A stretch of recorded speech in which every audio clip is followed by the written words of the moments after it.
Mm.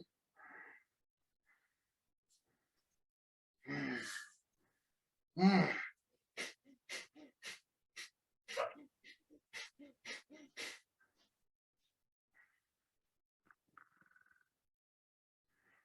It is our species' highest joy and passion to have this particular co-creative interaction with you this day. How are you doing?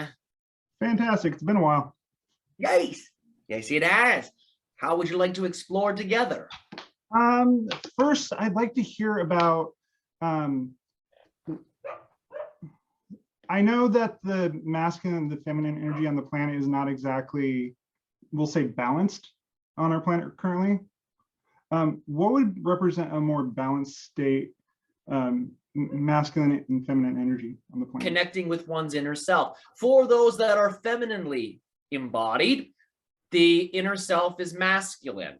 For those that are masculinely embodied, the inner self is feminine. So when you connect to your inner self and you balance what you call the inner and outer self, then you experience that balancing of masculine and feminine within your society. The imbalances just come from a spiritual disconnection or the experience of such with one's inner self. And that's the case for both polarities of body sexual expression, masculine or feminine. Mm-hmm. So both parties, you could say, both genders have their own imbalances with the inner self. So it's all a matter of unifying the outer self and the inner self, and that will then ripple and create greater balance within your society at large. Especially the area I live in, you see a lot of, because I live in the vortex of abrupt changes, we'll say. All right. You see a lot of people that are completely disconnecting from their not wanting to be the gender that they were born into, we'll say. All right. And they're completely just being terrible versions of like trying to be a guy or trying to be a girl. It's not they're not nice about it, or they're just trying to be, I'm trying to think the correct way to put it.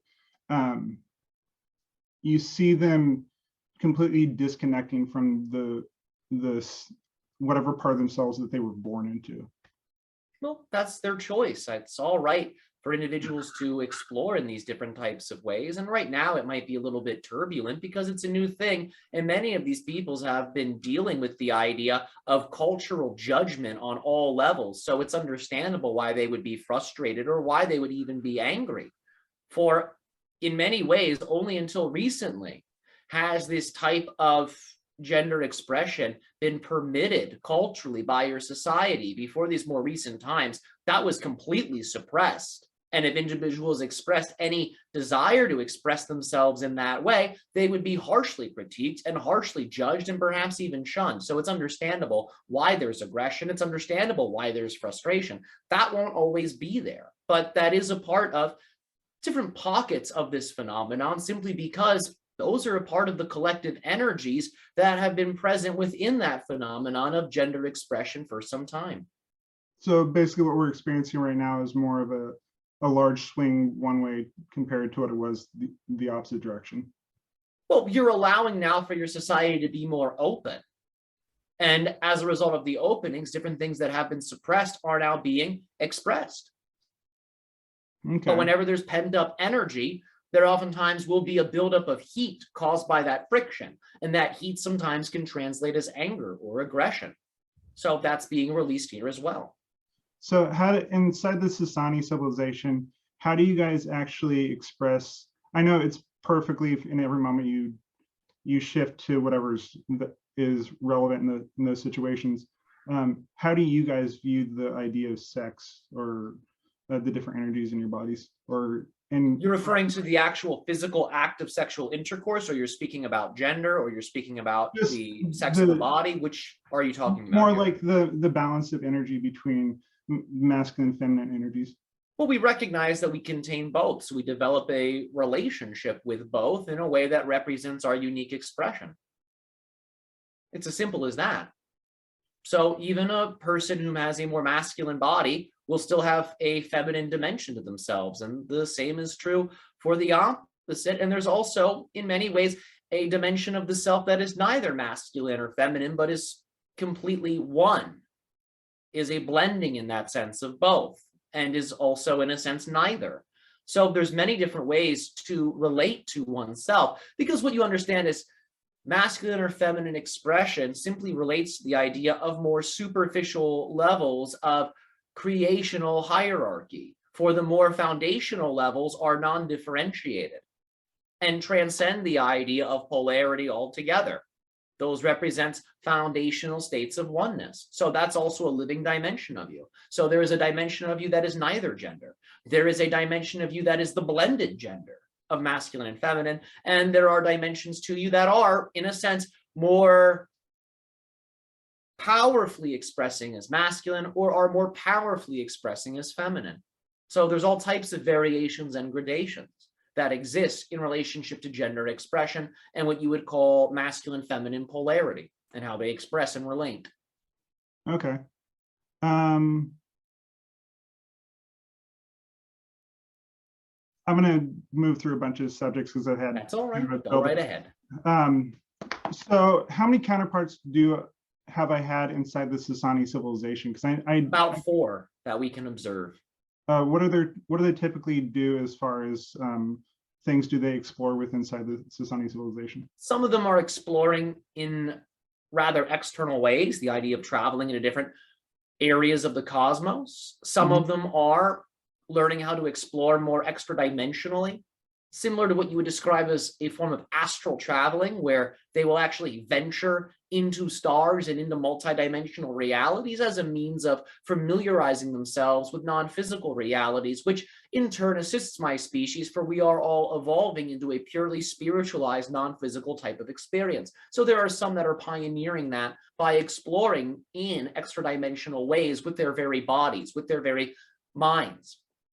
Others are working more terrestrially. They're working with the animal life and plant life that are a part of our home world. They are exploring it very intimately, and they are learning in many ways some of the vibrational secrets and forms of musical expression that our planet and the life upon it shares and emanates.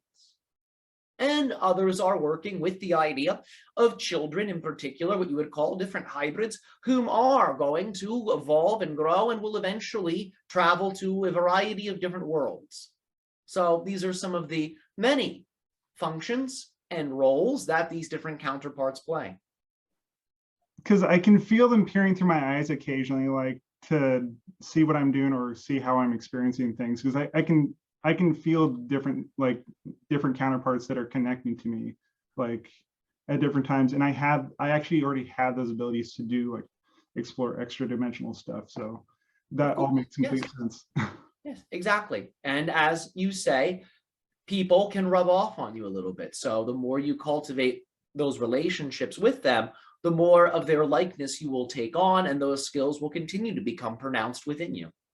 Okay, this makes a lot more sense, because I always kind of say that this human thing is kind of odd, how humans interact with each other, because I know with like what's currently going on in Ukraine and everything, I've never completely understood why humans in general treat each other the way they do. Like, even from a child, that's just never been something I completely understood. Yes. Well, it has to do with different impressions that have been made within the ego structure through picking up negative patterns of behavior and negative patterns of perception. Individuals create all types of judgmental ways of observing themselves and others, and it starts to get into 2 major archetypal expressions: the hero versus the villain. That's what many people buy into, and most people see themselves in a certain way as the hero and those around them as villains. And that creates all types of different unnatural ways of relating that then gives rise to just about all forms of conflict that you have on your planet.